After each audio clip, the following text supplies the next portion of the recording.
Welcome, fellow dreamers. Welcome to Northland Homestead.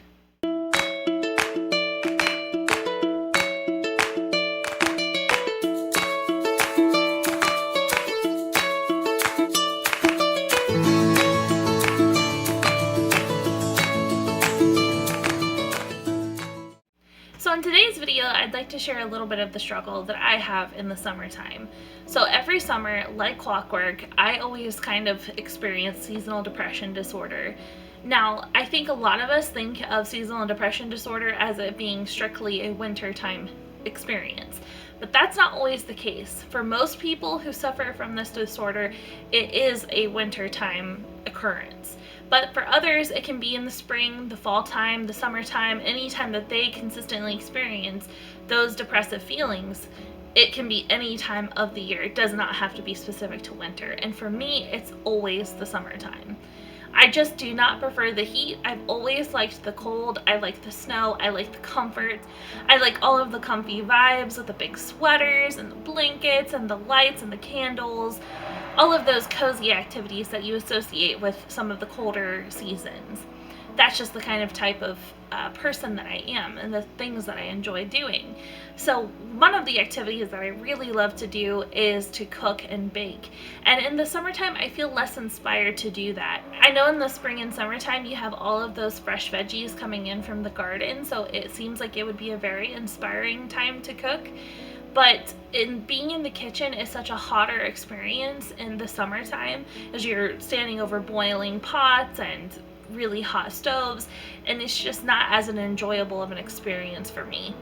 Also, I love activities like knitting and quilting, all these sorts of things that you would kind of more associate with a colder climate, like book reading. I do like gardening, which is more of a spring and summertime activity, but it's not my favorite hobby. My favorite hobbies would probably be painting, calligraphy, cooking, baking, all of those types of things. And they are more indoor and more conducive to the colder climate. So for me, I just feel more inspired in that time of the season.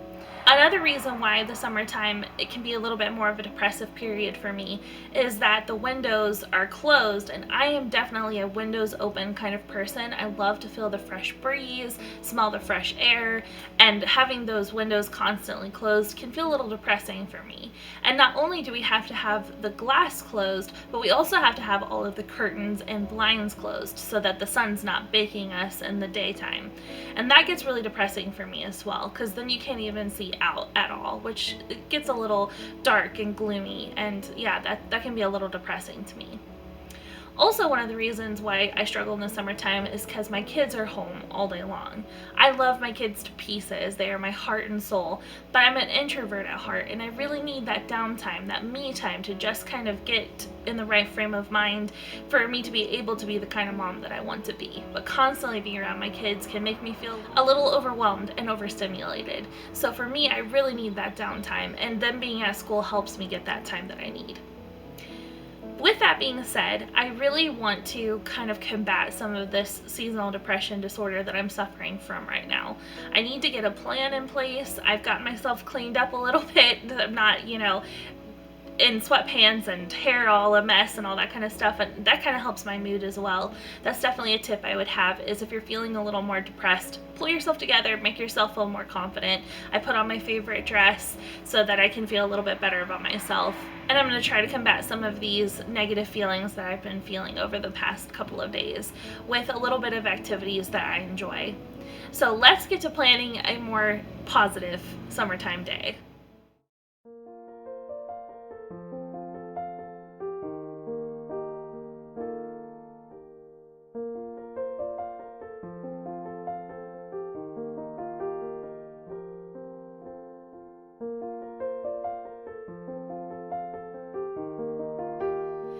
Alright, so one thing I want to share with you is my binder full of stickers for my planner. So this is how I kind of organize all of my stickers, because I like to decorate my planner. I just think it makes it more fun to use and to look at.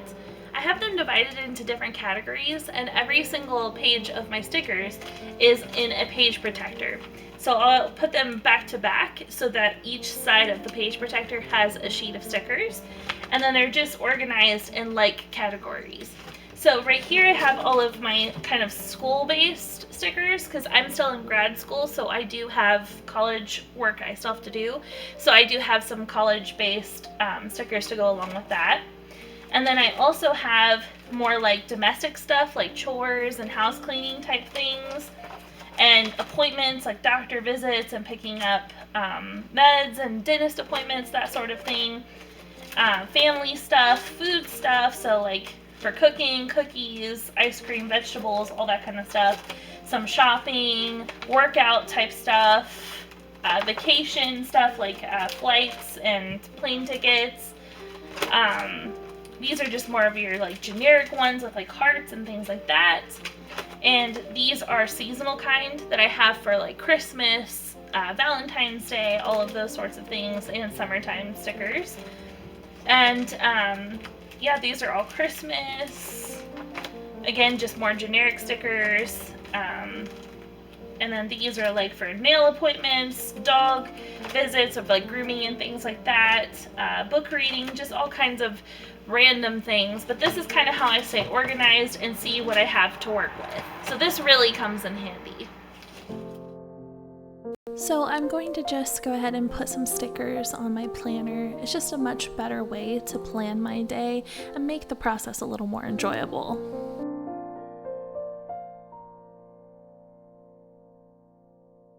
Okay, so I finished doing my planner, so I at least have like a little bit of a plan of what I'd like to do today. So today I'm going to bake a fruit pizza, I'm going to bake some sourdough bread, pick some flowers, and read a book. And I went ahead and decorated my planner.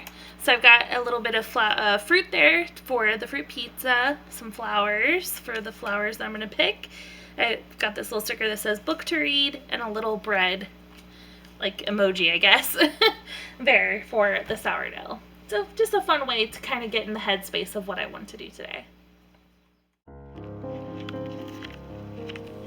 So I'm going to pick a few daisies. These grow like weeds, and perhaps they are weeds honestly around our homestead, but I just love daisies and wildflowers in general. But I'm also going to pick some of these peonies that the previous owner left here. They're just absolutely gorgeous and honestly one of my favorite flowers. They look like little balls of cotton candy. And these are some lilies, I believe. Again, these were left by the previous owner. A beautiful basket.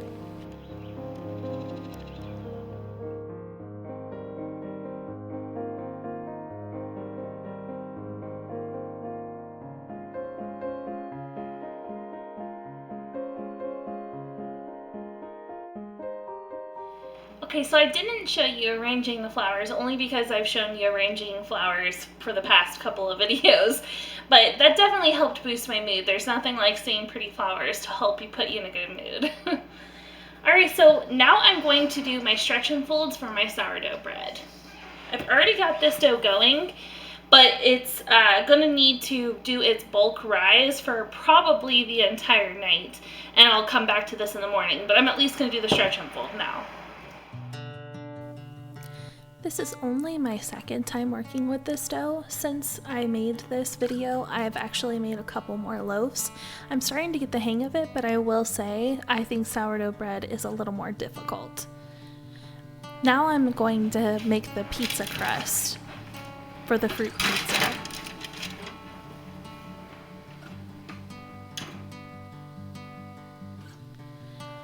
While I wait for the pizza crust to bake, I'm just going to go ahead and read this book.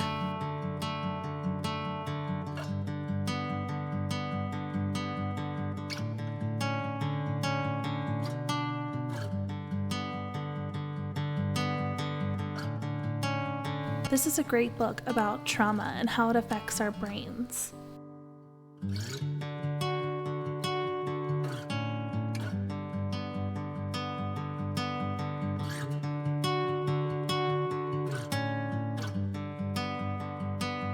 Timer's going off. You don't have to be interested in the psychology field to appreciate this book, and I would highly recommend it. Now it's time to make the frosting for the fruit pizza.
One thing I do love about the summertime is just these beautiful, ripe, fresh strawberries.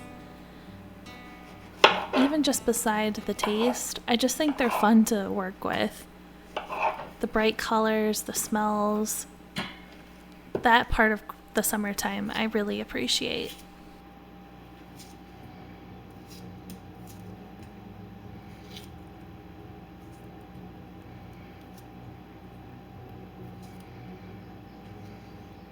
Now I'm just peeling up some clementine oranges. My husband especially loves these to snack on.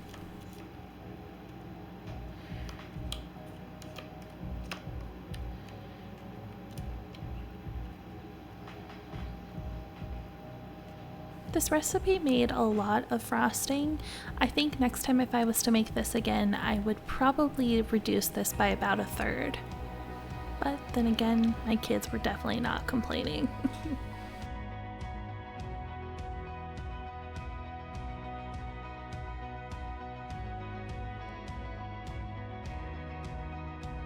I only put fruit on half of it because my sons won't eat fruit on this pizza. They'll eat the fruit, so don't worry. There's a bunch left over. We're all gonna be eating on this fruit, so it won't go to waste. But they don't want it on their pizza, so they're just gonna eat this half like a cookie versus with the fruit. But this will be a great mood supporter. I know that citrus is one of those things that helps boost your mood. So hopefully this will help combat some of my seasonal depression disorder as well. Okay, so today we were able to plan out a nice day that would help combat some of my seasonal depression disorder. We were able to make the fruit pizza. We were able to do the folds and the stretches of the sourdough bread. That's going to be a continued project into the next day. Like I said, that bread needs to do its bulk rise, so I wasn't able to complete that in today's video, but don't worry, I will definitely complete it, and if I remember, I will try to take a picture and post it on our Instagram page. So please follow us over there on Instagram so that you can see the finished product there. But we were also able to pick some beautiful flowers and read a book while we waited for the fruit pizza crust to cook, or to bake.